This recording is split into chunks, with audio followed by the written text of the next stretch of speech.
Um,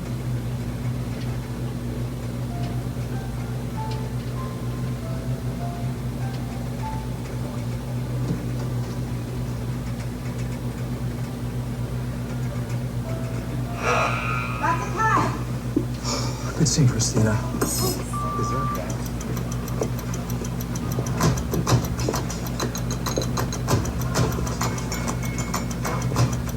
She's not even seen. Come on. Hey, Nick Cassidy. I'm really excited to work with you.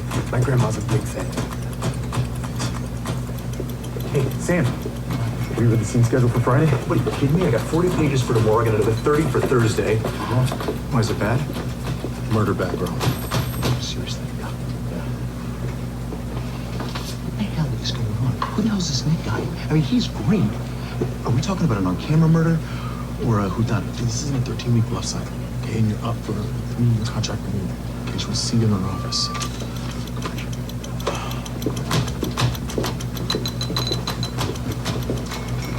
Man, speaking of contracts, can you tell me about this Babies Are Now commercial? Oh, come on, please. No, you know the kids, all right? I don't like the kids, all right? You know, they're little booger machines sticking their fingers where they don't belong. Okay. Please, can you find us something else? Okay, first off, this movie with kids is ridiculous, and I'm not even gonna entertain that. And second off, you're practically dating each other. Okay, she's 22. That's what she says. Look, Sam, we need money, okay? All right, I'll find something else. Meantime, don't forget, you have a signing tomorrow. The hits just keep on coming, don't they? Come on. Everyone loves America's favorite TV doctor, huh?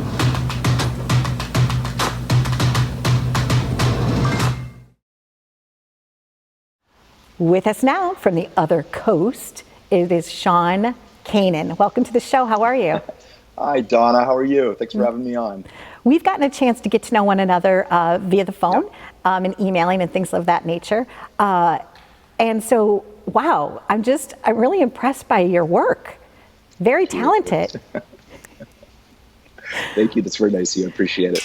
So the day that we spoke on the phone was the same day that you got nominated for an Emmy. Can you talk to us a little bit about that day? Yeah. Well, it was kind of strange. They were going to announce the Daytime Emmys, or they did rather announce the Daytime Emmys on The Talk, CBS show. And so I had everybody watching. And what I didn't know was they were really only announcing a couple of the categories. So I had friends watching on the East Coast saying, they're not mentioning your category. They're not mentioning your category. And then I asked Michelle to look it up online, and she accidentally looked up last year's nominees. So we were nowhere to be found. So I was like, oh God, this is terrible. And just as I was getting really depressed, a journalist who's a friend of mine from New York sent me a message saying that we had been nominated for 8 categories, including Best Digital Drama. So it was really exciting. That's big. Yeah, 8 we got categories. 8. Yeah. That's amazing. You must feel so excited about that. Who was the first person that you called to let them know? My mom and dad. I mean, after Michelle and I kind of, danced around a little bit, I called my mom and dad, and then we both started, going through the list of people in the cast and everybody and letting them know. And it was funny because a lot of the cast had no idea. So we got the pleasure of telling them and getting their organic reaction to it. Now, growing up in acting, and you've had a long journey in our field so far, and a happy, joyous one, but this is special to you, right? So let's talk about your project. First of all, what's the title? So it's called Studio City, and it's a digital drama that's on Amazon Prime. There's 6 episodes for the first season, and it's a short form. So the episodes are only between 10 and 15 minutes. It's very digestible. Gone are the days when people meet on the couch at 8 o'clock on a Thursday night to watch their favorite show. People now want to watch what they want to watch, when they want to watch it, and also on what device and how they want to watch it. And so that's one of the great things about this new digital category, that they're very easily digestible. You can watch them on a lunch hour. You can watch them while you're waiting for a subway, etc. And this gave us the opportunity, with the budget we had and everything, to get the story made. and I binged it. I was so excited. Thank you. I told you just now when we were talking before we started airing this, is that I'm addicted. I'm already addicted. It's like a cliffhanger. That's so great. I want Thank you. more. I want more. Well, Give me that's Studio the City. plan. That's the plan. Here's the thing. The challenge with this short form medium is how do you introduce the audience to a bunch of new characters, get them emotionally invested in these characters, and then infuse, good, important, compelling storyline in like 10 to 15 minutes. And I think that's one of the things that we were able to do really successfully. One thing that was really important to me was that we addressed sort of socially pertinent issues. Okay. And we address ageism, we address the Me Too movement, we address LGBTQ, suicide. So there's a lot we cram in this, and hopefully we do it in a way that doesn't beat you over the head. We wanted to, above everything else, we wanted this to be entertaining. And so sometimes, hopefully, we make you laugh, sometimes we make you cry, but hopefully, if we're doing our job, we're entertaining you the entire time. One of the profound moments, I won't go into a lot of details for the people that haven't got to see it at home, but the character of your mother, she goes through something and she's just crying her heart out. And I literally wanted to go give her a hug, but your character chose not to. And I thought that was such an important character move. So all your characters are fully developed. You've done a great job. Thank you very much. I appreciate it. Well, I had a lot of help. Well, there you go. Help is You know what I good. mean? I have a terrific team around me. I'm really blessed to have my partner, Tim Woodward Jr., who directed all the episodes, is terrific. My wife and our other writer, Lauren DeNormandy. And this is something I've lived this. I mean, I've been involved in daytime off and on since 1992. So I have a really good understanding of what the life of a guy starring on a soap opera is. And ostensibly, a guy that stars on a soap opera, it's a really interesting, atypical job, right? But what I wanted to show was that my character goes through a lot of the same crap that everybody goes through. And I think that's what makes him relatable. He's got mommy issues. He's got, issues at work. He's got issues with his coworker. He's got a girlfriend who really is kind of along for the ride for who he is rather than how she feels about him. And from the outside in, this guy's, he's starring on a show and blah, blah, blah. But man, when you start unpeeling the onion, there's a lot going on. Right. And, you could tell that a little bit of it was like autobiographical, only because those that have known you, that have watched you on the soaps, But there's that moment, because there's a way that a soap opera actor has to convey their characters.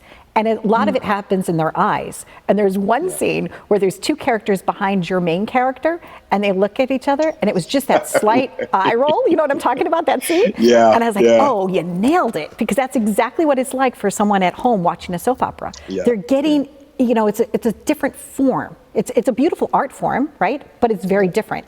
So I love the contrast between your acting and that, and then you're acting in this. Right. Yeah. We wanted to create two worlds. I mean, we wanted there to be when we're watching Hearts on Fire, which is the show within the show, right. And then when, Sam and the other characters are living in the real world. And one of the things, and I wish I could take credit for this, but I can't. It's our director, Timothy Woodward Jr. He used music so that when we're watching the show, there's a subtle undertone of music, which they don't even really use that much in soap operas anymore. But that lets us know we're watching the soap opera. And then there's this staccato, fast-tempoed thing going on when it's the real world. And it's an interesting dichotomy, I think. Great choice. Yeah, that like boom, boom, boom, boom. Yeah. And now, but congratulations for that. And prior to that, because I live in Long Island right now, and Ralph Macchio is a neighbor. I want to talk about that role only because it's significant. Yeah. And was that one of the big moments in your life, which was like a moment for you that you broke onto the scene?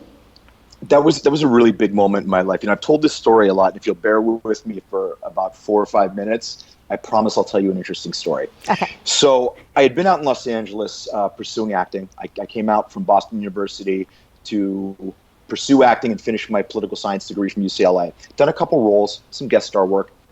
And I heard that they were going to hire the new bad guy for Karate Kid 3. And this was a role that every actor in town of that age wanted, right? So I found out who the casting director was and showed up at her office and said, "Hi, I'm a real actor. I've got my SAG card. Can I audition?" And she said, "No, you have to go to this open call." So I showed up. There were like 1,500 people in line. And I mean, it was overwhelming, right? And there was John Avildsen, who had won the Academy Award for Rocky. He had directed the first 2 Karate Kid installments. And he's making his way up the line of hopeful, stopping intermittently to, talk to some of the actors and people that weren't actors. And I knew I had a couple seconds to get this guy's attention, which I did. And he had me do a quick improv with him. And he said, "Okay, I buy it." And he sent me inside the studio. So I get inside. And it's a 3-ring circus. There's Entertainment Tonight. There's Access Hollywood. There's a set with Ralph Macchio there. And I mean, it was really just insane. So they had me go over and do a scene with Ralph Macchio. And I thought I did a pretty good job. And they decided to hire somebody else. And after about a week, they fired him. And they called me back. And within a matter of less than 24 hours, I was now on set with Ralph Macchio and Pat Morita, and it was surreal. I had grown up watching Happy Days, so for me, before Pat Morita was Mr. Miyagi, he was Arnold from Happy Days. That was my steez. I would run home from school and watch Happy Days during lunch when I was a little kid. And I had been a year or so before a paying customer in the audience watching Karate Kid 2. So it was really out there, right? So we'd been filming for about 2 weeks, and we were breaking for Christmas, and I started having a lot of pain in my left thigh, which I attributed to all the karate that I was doing. There was tons of choreography, tons of training. So I started taking a lot of aspirin. Well, in reality, what had happened was I had done a stunt that had nothing to do with karate. I had to stand in place and throw myself onto the ground to match a shot where I'm coming through a door, and then they put the 2 shots together.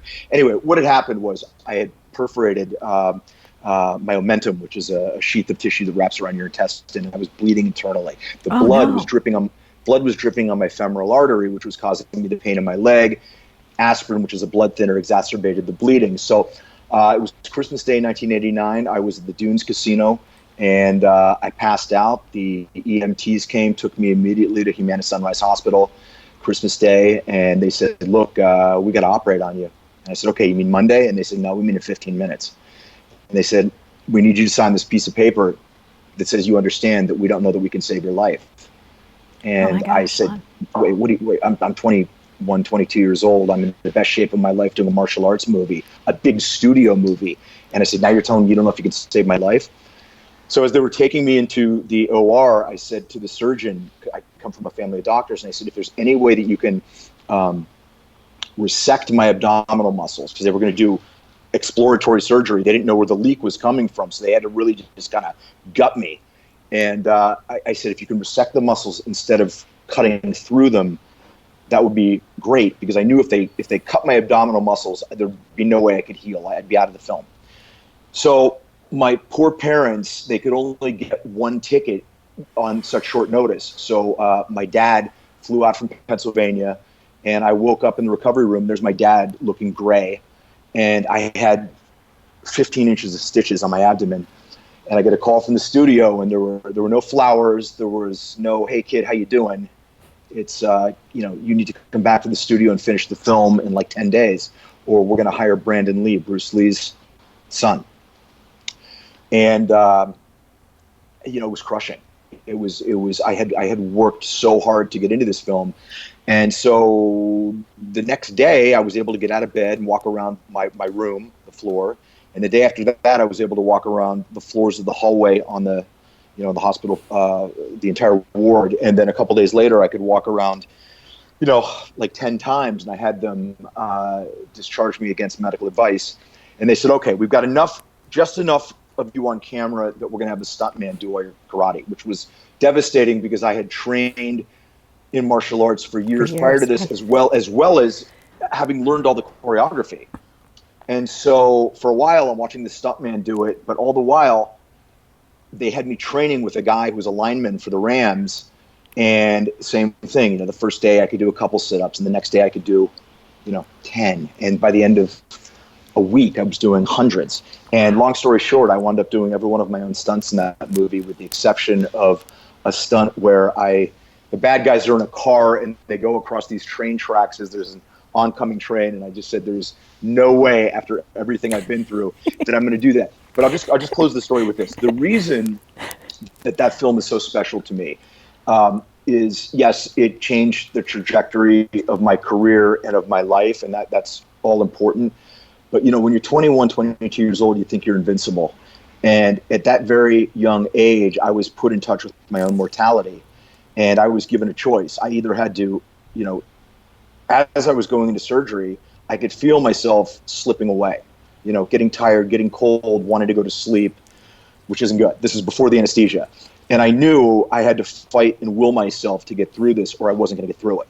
And then once I woke up, I knew I had to will myself to get out of that bed and, get back on set. And once I was on set, I knew I had to will myself to go through the training and rehabilitation. So at the end of that film, for me, it's so special because at least at that point in my life, during that moment, it gave me a glimpse into, who I am inside.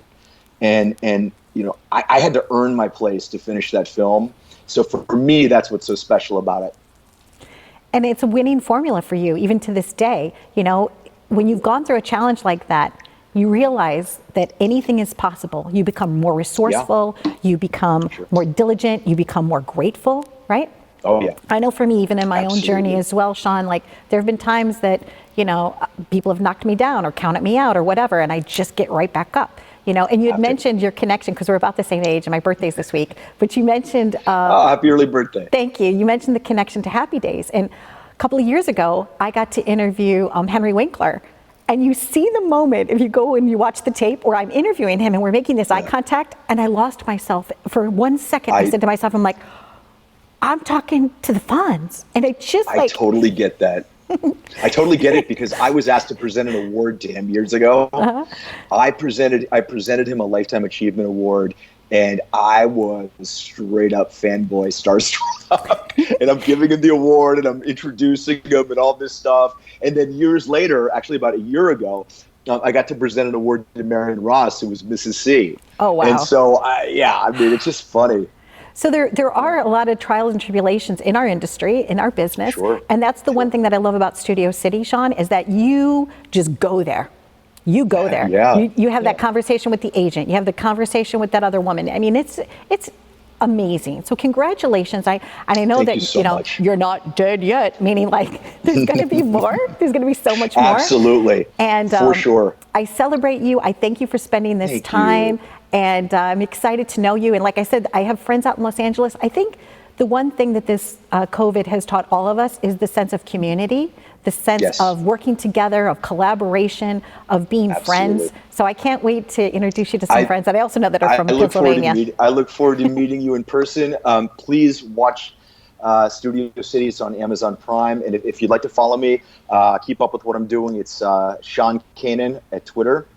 And Sean.Kanan on Instagram, and I try and do my best to get back to everybody. You certainly do. Oh, and one more thing. I just want to ask you, is there any charity that matters to you that you'd like to give a personal shout out to? Yes, absolutely. Okay. I'm glad you asked me that. You're welcome. So, as a kid, I was bullied. I went through a lot of bullying as a kid before I studied martial arts and all of that sort of stuff. So I am very involved with a fantastic charity called Buddha Bullying. Okay. And what we do is go into schools and facilitate a dialogue between kids, get them talking about bullying. And it's so important to me. And I always start my presentation showing me as the bad guy bullying Ralph Macchio. And I said, would you believe that guy up there actually used to get bullied? And it really gets kids involved. And if you'd like to find out more about it, you can go to buddhabullying.com, or maybe it's buddhabullying.org. I forget. We'll find it. Or you can just ask me. Okay, or you can just ask Sean. Ask Sean. You just ask me. Happy journeys to you again. I'll talk to you very soon. Okay, be Okay, well. you take care. Love and blessings. Bye. Bye-bye. Thanks. Okay.